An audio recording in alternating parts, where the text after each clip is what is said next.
In 326 BCE, the most successful conqueror the ancient world had ever known stood at the edge of the known world. His army begged him to stop. Alexander the Great refused, until history itself forced him to turn back.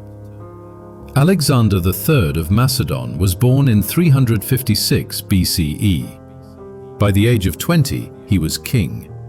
Within a decade, he would build the largest empire the ancient world had ever seen.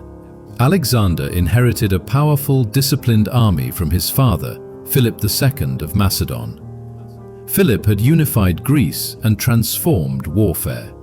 Alexander took that army east. In 334 BCE, he crossed into Asia Minor and invaded the Persian Empire, the greatest superpower of the age. His campaign moved fast and relentlessly. At the Battle of the Granicus River, he defeated Persian satraps. In 333 BCE, at Issus, he defeated King Darius III himself. In 331 BCE, at Gaugamela, Alexander destroyed the Persian army completely. Darius fled. Persia collapsed. Alexander entered Babylon, Susa, and Persepolis. He claimed the title King of Asia. The Persian Empire was finished. For most rulers, this would have been the end. For Alexander, it was only the beginning. Instead of stopping, he pushed east into Bactria and Sogdiana, in modern Afghanistan and Central Asia. These campaigns were brutal. Rebellions were constant. Guerrilla warfare drained his men. Alexander responded with speed and force. He crushed resistance and founded new cities called Alexandria, spreading Greek culture deep into Asia.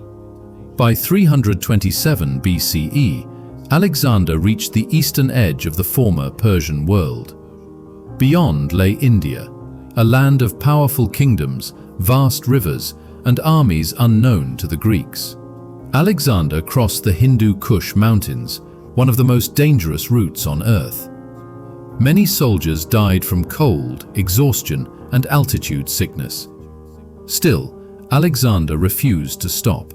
In 326 BCE, he met King Porus at the Battle of the Hydaspes River. Porus commanded war elephants, terrifying weapons the Macedonians had rarely faced before. The battle was violent and costly. Alexander won. Porus was captured and brought before him.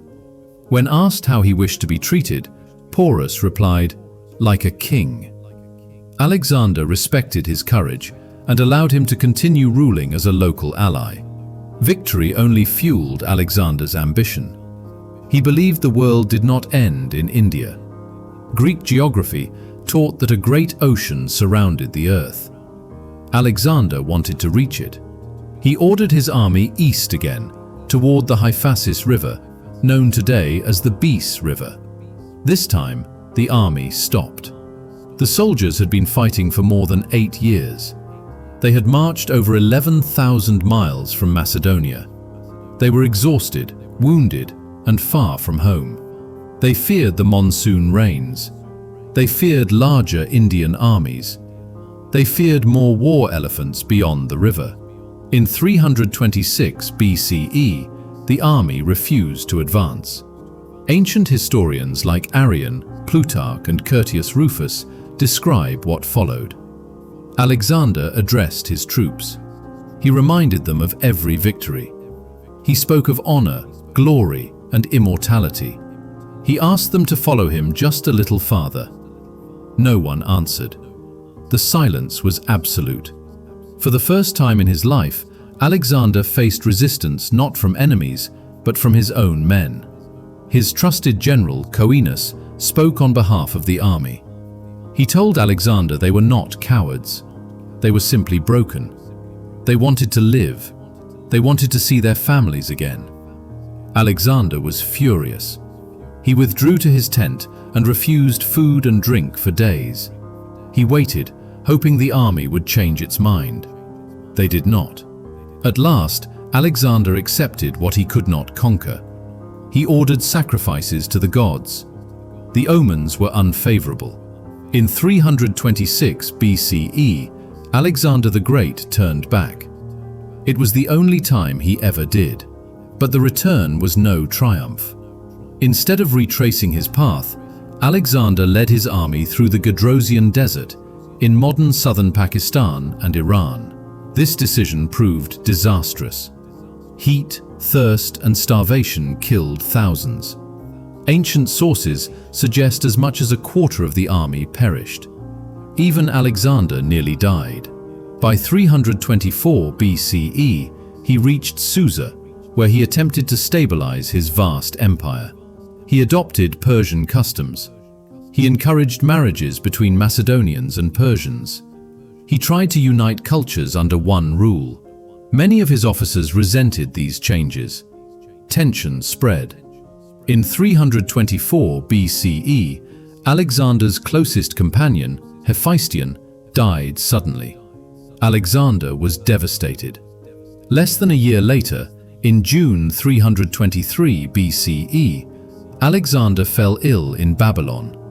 After days of fever, he died at the age of 32. He left no clear heir. Within years, his generals, the Diadochi, tore his empire apart in endless wars. Alexander conquered kingdoms, empires, and continents. He never lost a major battle. But at the Hyphasis River, he learned something no enemy had taught him. Even the greatest conqueror in history had limits.